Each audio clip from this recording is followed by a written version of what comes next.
Вітаю вас, друзі! Маю для вас термінову та важливу новину. Президент Франції Макрон напав на Росію. Что случилось с Макроном? Теперь, не дозвонившись, он становится первым агрессором, который поставляет танки. Вже кілька днів поспіль росіяни усе ніяк не можуть заспокоїтись від новин про те, що Франція передасть Україні важкі бойові броньовані машини AMX-10RC, які ще називають колісними танками, але це не зовсім правильно і це більше політичний термін. І російські пропагандисти від цих новин не горять абсолютно. Підкреслюю, точно не горять. Сидим, Нет, ждем сейчас его. упреждающий. Вот Макрон поставляет танки, а я бы упреждающим долбанул. Вот и я про то же. Да и все. Упреждающий удар по Франции. І от мені особисто їхнє горіння не зовсім зрозуміле, тому що воно йде у розрізі з думкою Владіміра Путіна і його прес-секретаря Пєскова, який заявляє, що передача Україні будь-якого важкого озброєння, у тому числі наступального, у тому числі і танків, це абсолютно нічого не змінить. Принципиально эти поставки ничего на Украине изменить не смогут. Это никак не влияет, и это вообще никак не повлияет. Это никак не повлияло. Від того, що Україна буде отримувати наступальні озброєння, які будуть вбивати росіян, страждати будуть чомусь українці. Эти поставки могут добавить боли украинскому народу и затянуть их страдания. На практиці, правда, ситуація дещо відрізняється, особливо після того, як по мобілізованих росіянах прилітають хаймарси. А ребят жалко, царство небесное. Та і взагалі постачання Україні озброєнь, якими вбивають росіян, вони зовсім не впливають на війну Росії проти України. Усе йде чітко за планом. И сорвать процесс достижения целей специальной военной операции эти поставки не способны. Что произошло не так под Балаклеей, под Изюмом? Мы оставляем, судя по всему, Херсон. Вам точно варто підписатись на мій канал просто зараз, якщо ви з якихось причин досі цього не зробили. А ще натисніть лайк до цього відео та залиште під ним будь-який коментар, аби воно набрало якомога більше переглядів. І сьогодні будемо із вами знову спілкуватися про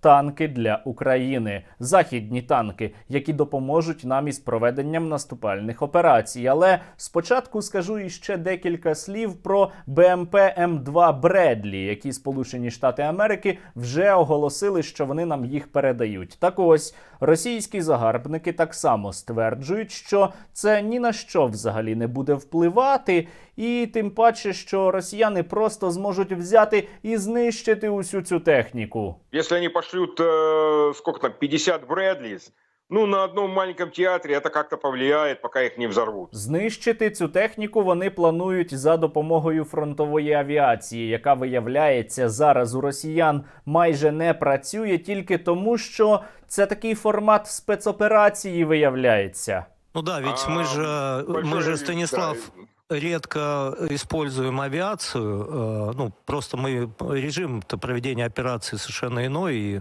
если уже будет такая угроза, мы можем поднять авіаційну техніку тяжелу, і все тоді буде рішено. Зрозуміли, друзі, російська авіація дуже мало працює на лінії фронту і не залітає у наші тили тільки тому, що, виявляється, це так спецоперація так звана передбачає, але точно це не тому, що у України зовсім ж немає засобів протиповітряної оборони. Фронтовая авиация. Она работала в первый период, а сейчас вот на ленточке я ее не так часто вижу. А знаете почему? Задайте вопрос, почему? Так почему? Почему? Почему? Потому что потому. Да потому что средства противовоздушной обороны противника позволяют создать такой купол, когда заходишь в него, точно потеряешь екіпаж і свій самоліт. Щоразу я думаю, що мене вже здивувати неможливо, але російським пропагандистам це таки вдається. Але повернімося, друзі, до теми танків. Ви просто подивіться на пики пропагандистів та гостей студії на ефірі у Скабєєвої, коли вони просто починають про них говорити. НАТО не исключает возможность поставок Украине тяжелых танков. Иными словами, исходим из того, что решение принято. Опять-таки, все решается на поле боя. Что касается Прошу прощения. Одразу давайте уточню, коли ми з вами говоримо про танки, то маємо на увазі західні зразки танкового озброєння, а не совєтські зразки, тому що совєтські танки, ну точніше совєтського виробництва, вони і так в Україну надходять. Зокрема, учора Чехія сказала, що вона вже передає Україні модернізовані Т-72. Зараз ми кажемо про західні танки, і от тут росіяни намагаються себе втішати. Мовляв, та Україні точно їх не дадуть, а навіть якщо дадуть, Україна не зможе їх використовувати і взагалі немає інфраструктури для цього. Даже на Западе говорят, что как эта инфраструктура выдержит, если пойдут тяжелые танки, тоже вызывает вопросы. Проте реальність, як завжди, дуже сильно відрізняється від того, що кажуть російські пропагандисти. Бо у реальності учора Sky News повідомили про те, що Британія може першою надати важкі бойові танки Україні. А ще цікава ситуація із Німеччиною. Раніше, іще кілька місяців тому, взагалі Шольц виключав постачання Україні німецьких танків «Леопард», щоби не спровокувати війну між НАТО та Росією, а тепер каже, що Німеччина може дати Україні танки, просто вона не хоче робити цього першою. Німцям готові допомогти поляки. Вони готові долучитися до ініціативи з передачі танків «Леопард» Україні і навіть можуть дати невелику партію цих «Леопардів» першими так само. Ну і фіни теж готові давати Україні танки. Тому, друзі, я думаю, що питання постачання Україні танкового озброєння реально це питання лише найближчого часу. Украина, в конце концов, будет получать уже тяжелое натовское вооружение. И в этом плане время здесь работает, к сожалению, против нас. Та невже, здається, вони про щось починають здогадуватись? В связи с поставками вот подобного вооружения наступательные возможности украинской армии существенно усиливаются. Ну нічого, нехай росіяни не переживають, нехай заспокояться. От вже завтра на фронт приїде 1 мільйон танків російських «Армата», і тоді от точно Росія усім покаже. А «Армат», уже проходящий боевое слаживание, я не скажу, где это было. Уникальная разработка российских специалистов, не имеющая аналогов за рубежом. Ну гаразд, я пам'ятаю, росіяни вже кілька місяців поспіль, та що там кілька місяців, від 24 лютого 2022 року розповідають, що вже завтра наші союзники перестануть нам допомагати, бо у них не вистачає озброєння, не вистачає грошей, не вистачає, коротше, усього. Це тільки у Росії дуже багато всього є. Цікаво, як там зараз із цією ситуацією? Какого-то такого обрушения поддержки Украины не произойдет. Очевидно, так звана демілітаризація України зараз у повному розпалі. Что не поставляется сейчас на Украину? Не поставляются лишь самолеты. Але і це, я гадаю, тільки питання часу. У росіян була іще одна велика надія на союзника проти України. Це холода, морози. От мала настати зима, і уся Європа мала замерзнути, але... Выбрать свое. При этом, как назло, самая теплая зима.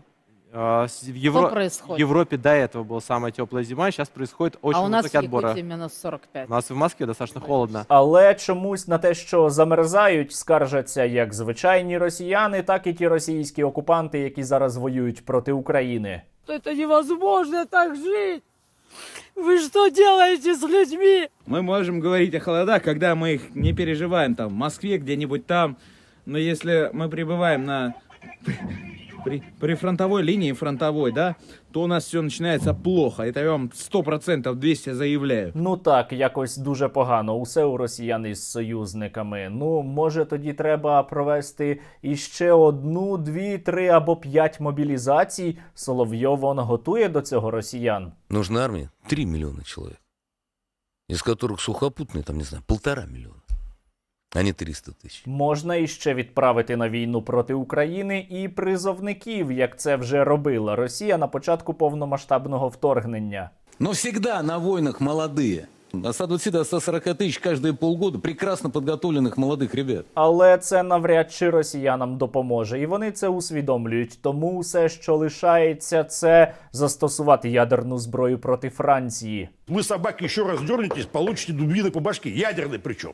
Надо один раз навернуть по Франции, и на этом все закончится. Правда, навіть Скабєєва не рада такій пропозиції, бо вона усвідомлює, що дуже швидко подохне, якщо Росія розв'яже ядерну війну. Хоча, даруйте, вона і так подохне у тюремній камері. Применив его, можно прекратить эскалацию, но так себе будут последствия абсолютно для всех сторон. А якщо і напад на Францію з застосуванням ядерної зброї – це дуже ризиковано, то тоді точно росіянам треба нападати на Польщу. Их нужно уничтожать. Где? Вот эти польские на территории Украины. А почему не на территории Польши, на марше, когда они идут на территорию Украины? І росіяни були би раді напасти на Польщу знову, як у 1939 році, але є нюанс. Страшно, очень страшно. Очко сжимается так иногда, что и черепашка не пролезет. Тому усе, що залишається росіянам на перспективу щодо російсько-української війни, це сподіватись на те, що у Сполучених Штатів Америки